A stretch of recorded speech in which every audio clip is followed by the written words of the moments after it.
ಇಂದು ಕೂಡ ನಡೆಯಲಿದೆ ಕೊಲೆ ಆರೋಪಿಗಳ ವಿಚಾರಣೆ. ಮಹಿಳಾ ಸಾಂತ್ವನ ಕೇಂದ್ರದಿಂದ ಪೊಲೀಸ್ ಠಾಣೆಗೆ ಪವಿತ್ರ ಗೌಡರನ್ನ ಕರೆತರಲಾಗುತ್ತೆ.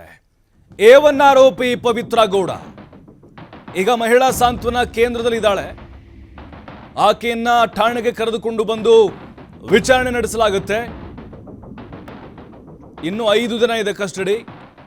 ಪವಿತ್ರ ಗೌಡ ಸೇರಿ ದರ್ಶನ್ ಸೇರಿ 13 ಜನ ಆರೋಪಿಗಳ ವಿಚಾರಣೆ ಮಾಡ್ತಾರೆ. ಅನ್ನಪೂರ್ಣೇಶ್ವರ ನಗರ ಪೊಲೀಸ್ ಠಾಣೆಯಲ್ಲಿ ಈ ವಿಚಾರಣೆ ನಡೆಯುತ್ತೆ. ಇಂದು ಕೂಡ ಸ್ಥಳ ಮಹಜರಿಗೆ ಕರೆದುಕೊಂಡು ಹೋಗೋ ಸಾಧ್ಯತೆ ಇದೆ. 2 ವಾಹನವನ್ನ ಪೊಲೀಸರು ಈಗ ಸಿದ್ಧ ಮಾಡಿಕೊಂಡಿದ್ದಾರೆ. ಠಾಣೆ ಮುಂಭಾಗದ ರಸ್ತೆಯಲ್ಲಿ 2 ವಾಹನಗಳು ರೆಡಿಯಾಗಿ ನಿಂತಿದ್ದಾವೆ.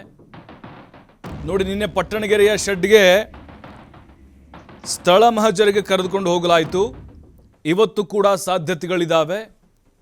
ಈಗ ಅಲ್ಲಿ ಎಲ್ಲಿ ಡೆಡ್ ಬಾಡಿಯನ್ನು ಬಿಸಾಕಿದ್ರು ಸುಮ್ಮನಹಳ್ಳಿ ಬ್ರಿಡ್ಜ್ ಬಳಿ, ಅಲ್ಲೂ ಕೂಡ 3 ಜನ ಇವರು ಶವವನ್ನು ಸಾಗಾಟ ಮಾಡಿದ್ರು ಕರ್ಕೊಂಡು ಹೋಗಿದ್ರು. ದರ್ಶನ್ನು ಹಾಗೆ ಪವಿತ್ರ ಗೌಡ ಸೇರಿದಂತೆ 13 ಜನರನ್ನು ಕೂಡ ನಿನ್ನೆ ಶೆಡ್ಗೆ ಕರೆದುಕೊಂಡು ಹೋಗಿದ್ರು. ಸುಮಾರು 2 ಗಂಟೆಗಳ ಕಾಲ ಅಲ್ಲಿ ಸ್ಥಳ ಮಹಜರು ಕಾರ್ಯ ಮಾಡಿದರು. ಇವತ್ತು ಕೂಡ ಆ ಸಾಧ್ಯತೆಗಳಿದ್ದಾವೆ.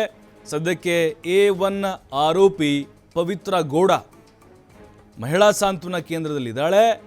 ಆಕೆಯೂ ಕೂಡ ಠಾಣೆ ಕರ್ಕೊಂಡು ಬರ್ತಾರೆ, ಡ್ರಿಲ್ ನಡೆಸ್ತಾರೆ. ಇನ್ನು ವಿಚಾರಣೆ ಭಾಳ ಸುದೀರ್ಘವಾಗಿ ಹೋಗಬೇಕಾಗಿದೆ. ಈಗಿನ್ನೂ ಈ ಪ್ರಕರಣದ ನಮ್ಗೆ 1% ಗೊತ್ತಾಗಿದೆ ಅಷ್ಟೇ. ಇನ್ನೂ ಅದ್ಯಾವ ಭಯಾನಕ ಸತ್ಯಗಳು ಹೊರಬೀಳ್ತಾವೋ ಗೊತ್ತಿಲ್ಲ.